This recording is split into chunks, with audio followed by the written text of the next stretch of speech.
All right. It's the first time we've been back home in a while. Yeah. Except for drought.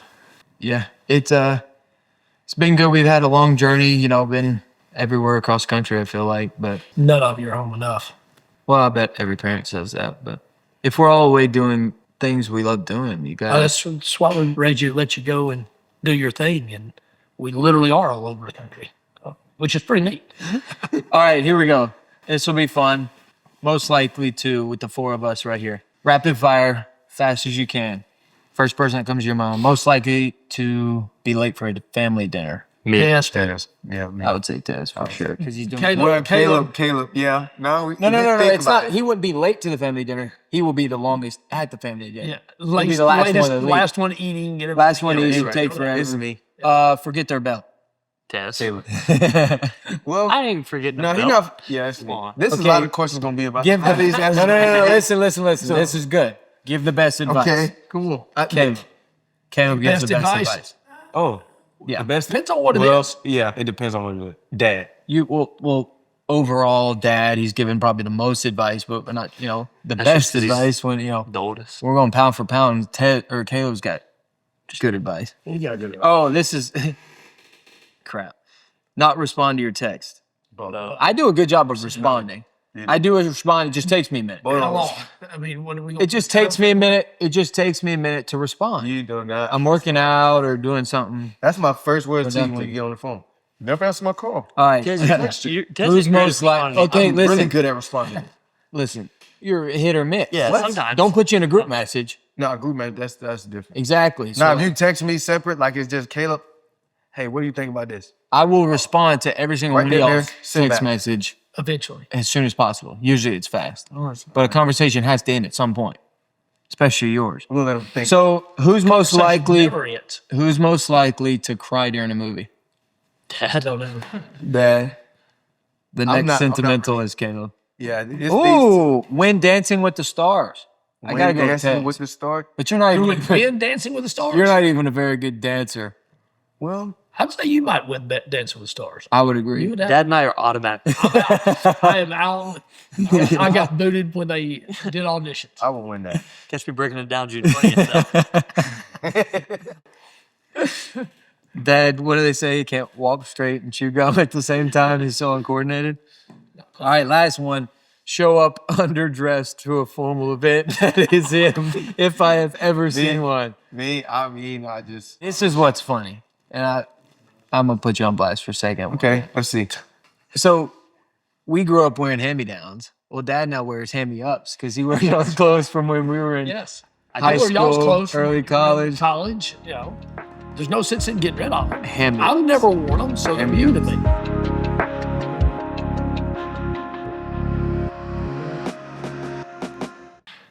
So talk about some fashion. That's me, 100%. You know what I mean?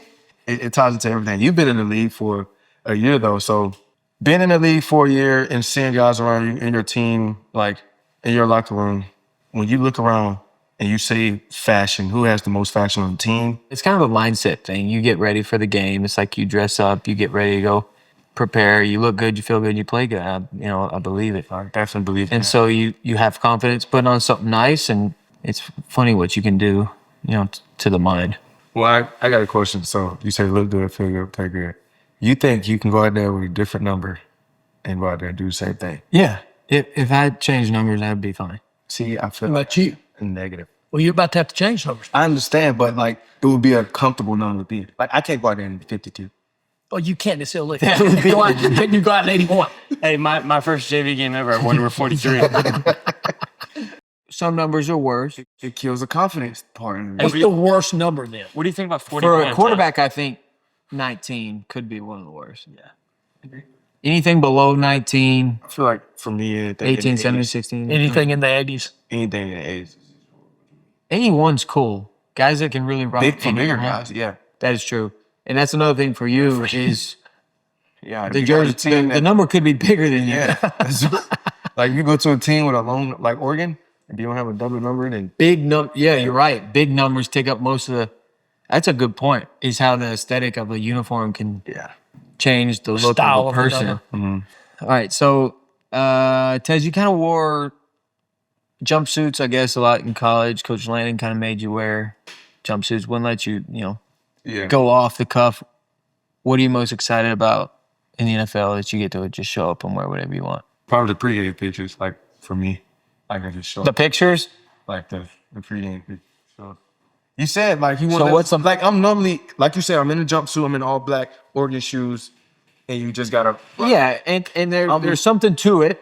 Yeah. Easy, simple, and we all look the same, Yes. uniform. Now you can show up in Whatever. You can show up in a suit and tie. You can show up in fashion Dior. Like that's what I want to like. Can't wait for sure. What outfit from Mizzen+Main are you most likely to put on? That I think is like a blue collar shirt and these gray pants right here. You were raving about it. I'm gonna wear this. I'm wearing it for sure. I go simple but it's trim though. Like simple and you're gonna look and be like, oh, he got it on. Yeah. That's what. See, you just phrased how I like to dress. Simple, but like when you look, you're like, oh, He got I it on. appreciate what he's wearing because he's not trying too hard and it's subtle, but Because I you do see. have people out there that zoom in on your picture and be like, what he really has. No, yeah, and you don't have a choice. And if you want to be, you don't want to be that guy. That's like, why? What is he wearing? Nah, 100%.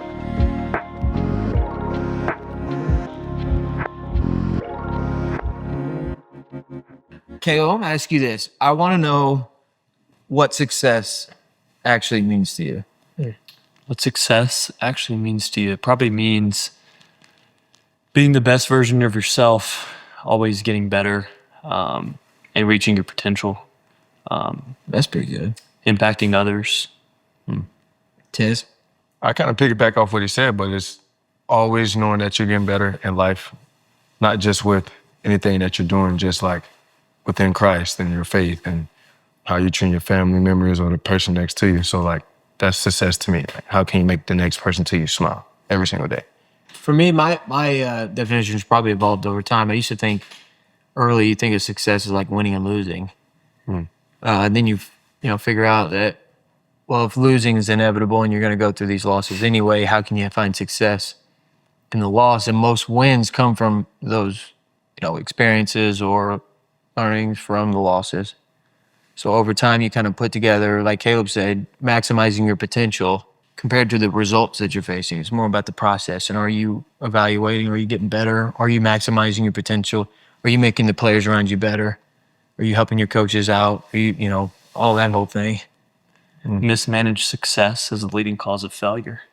Well-managed failure is the leading cause of success. Where is that from? Dabo Sweeney. I was just going to say that was sweet. We got a lot of quotes on that wall in there. It's I'm sweet impressed anthem. you could throw that out. It's very tough. I had to go slow and make sure I got that. I had a coach come to a basketball game one time. He said, "It's not about the fight and the dog or the size of the fight." And we were like, "Coach, that's not it. That's not it." Hey, Tez, what's the best lesson Dad's ever taught you? One thing that he's taught me, like on a football level aspect, is that he knew that I belonged playing football. And he made me believe like that I could do it. Like, you know what I mean? Like it was always me. Like I didn't think like I was gonna be the next, slot receiver to be where I'm at now. Nah, he just kind of believed in me and put like heavily in Christ. Like my devotions in the morning is what the quotes that he sent me like in the morning. Like those are lessons like I like definitely see that he taught me for sure. Caleb, I want to hear from you. In high school, what were some of the lessons he taught you that helped you navigate those locker rooms and those schools and the situation that you were in? Probably first thing is just like perseverance, just, resilience, like just being tough and keep pushing through it. Not really letting what other people say about you affect you.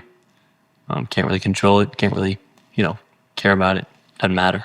Now, like what your teammates think of you, like what they think of you as a person, how you affect them, that matters. But as far as outside of that, the outside noise doesn't matter, can't affect you.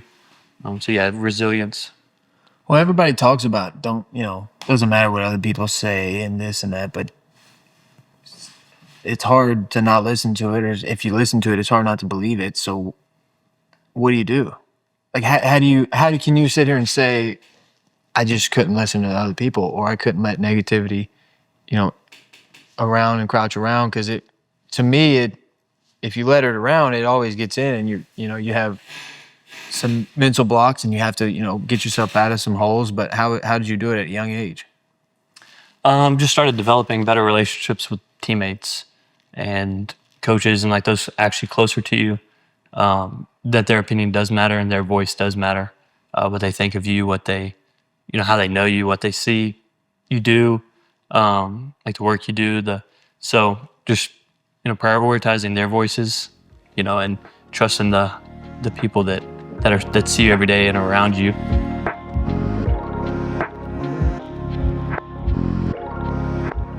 I think where you see the greatest in a person is how they handle perseverance, how they handle conflict, how they handle when things aren't going good. A lot of people can handle things when they're going good. I think most people, when they see us on a game day, or they see you as a starting quarterback in the NFL, they see Tez and about to be drafted.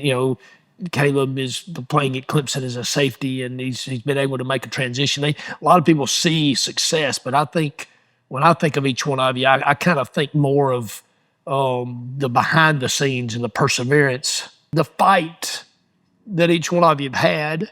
You walk into Oregon, and you walk into Oregon with a broken ankle, can't do anything. You just got to battle, and then all of a sudden you get it turned around, and just the struggle to do it. Tez, just life. Just the things that you have been able to overcome, and just not even to mention on the field, like you said earlier, your size of just overcoming. Everybody telling you can't do it, but you've proven that you can. Because you've been told most of your life you can't.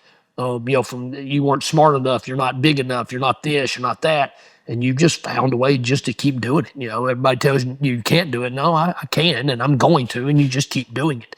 And so, and then Caleb, like you said earlier, going into his ninth grade year, breaks the little part of his back that he can't play for a while. And then you have such a great senior year, but it doesn't go the way you want to with getting offers. You have to go to Clemson and change positions and go to safety, and how you manage that and what you've done. So to me, it's much more about how you fight and continue to go.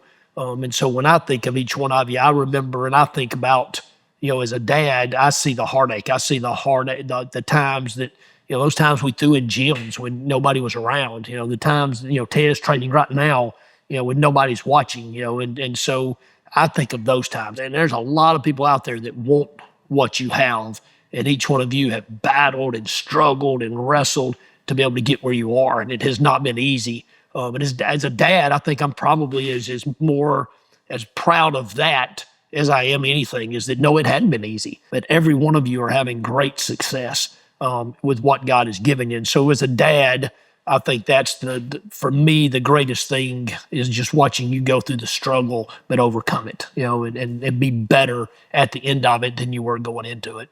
Caleb, I think your very first opportunity to throw a varsity touchdown pass, am I correct in this? It was a slant. Well, my first actual opportunity was to a kid named Squid. Squid, yes, that's right. Squid was the first. He drops it. Yes, the first one, but who would drop the second? And then I'm rolling out on the run. Tez is open, and I throw it. And he goes to slide, catch it, bounces right off his chest.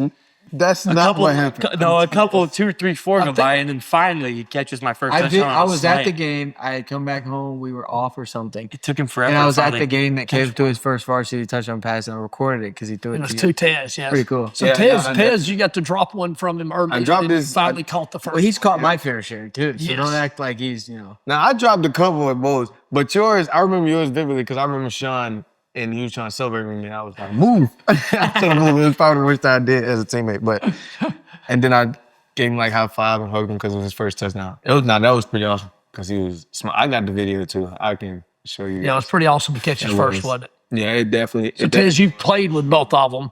A little bit of the difference between the two a little bit. Well, if you ask my favorite, I'm gonna say Caleb because we're the youngest.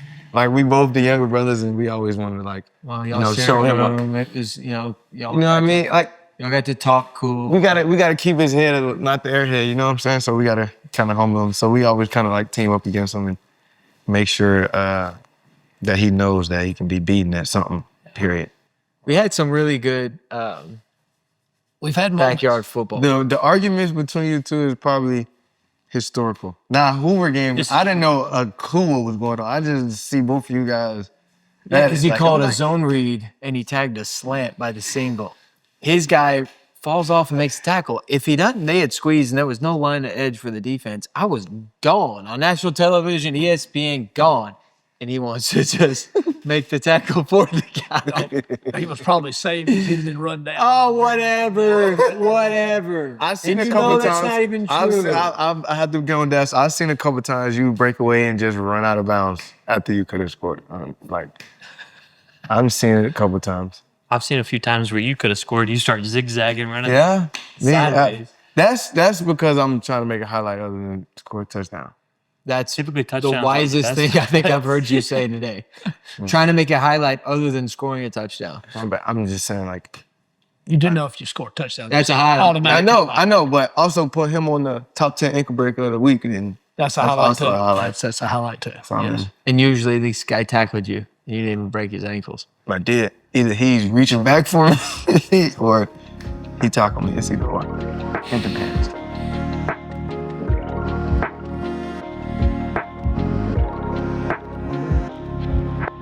Dad, what do you want to do when football's done? What do I want to do when football's done? I'm about done with football. So what's next? I'm at that age. I don't know. It's He's having an old crisis. Yeah, I'm loving I'm loving raising my kids and being around now. We've got grandkids coming. I'm loving this phase of life. I'm loving chasing y'all and going across the country and seeing football games and y'all you'll learn that being a dad never ends. You know, it's that job that's continual and you love it. Now being a granddad, there's nothing better. I see Coach Dad in a different light now. You know, now that I'm on this side of things, I see him in a different light and the investment and what he gave to me in order to give to y'all, and just how I pray that I've given it to y'all to now give it to your kids, and it will be just generation to generation to generation. But I love the game of football. I mean, football is, you know, your mom says it all the time, and it is what we do. It's not who we are, but we do love it. You know, we absolutely love the game of football, and it's taught us so much and been so good to us. And it is my vehicle to be able to teach each one of you. Just think of the lessons that y'all have learned through football that I've been able to teach. That I don't probably, you know, maybe I would have been able to teach it if you were a piano player. I don't know. I don't know much about a piano player, but I know football players, you know, have to go through the perseverance and the fight that you each have had to go through, and which has made you a better man. Football is what I do. It's not who I am. What does that mean to you? Well, it's a loaded question. Took me a long time to learn exactly what she meant when she was saying that, because for so long, football is like, you want to be so good at it, you want to put so much into it and make it as far as you can in it and see where it takes you.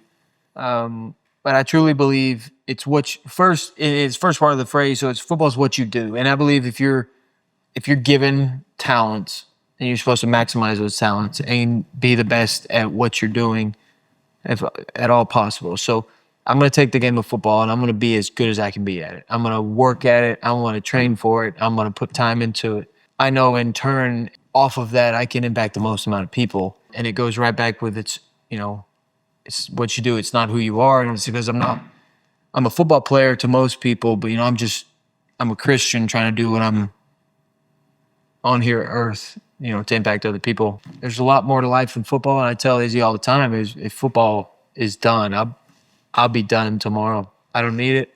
I don't need the game. I love the game. I'll play the game as long as possible, but I don't need it. And I can go find something else, and I can go influence other people, and I can go be just Bo. One day it just hit me. If you put all this in football, it'll beat you down. It'll make you miserable, and you just won't be the person that you're supposed to be. I won't be who I am without the game of football, and I didn't want to be that. So I learned how to play a lot more free, and it became a lot more fun. And I do think, but after that, I've been better at the game of football and better in the game of life because I had my priorities straight. Well, we need to do this more often. Yeah, I was just thinking in my head, we need to start like little we need to get podcast together going. more often, have a good time, debrief some, because that was fun. Just a little bit. I enjoyed that with y'all.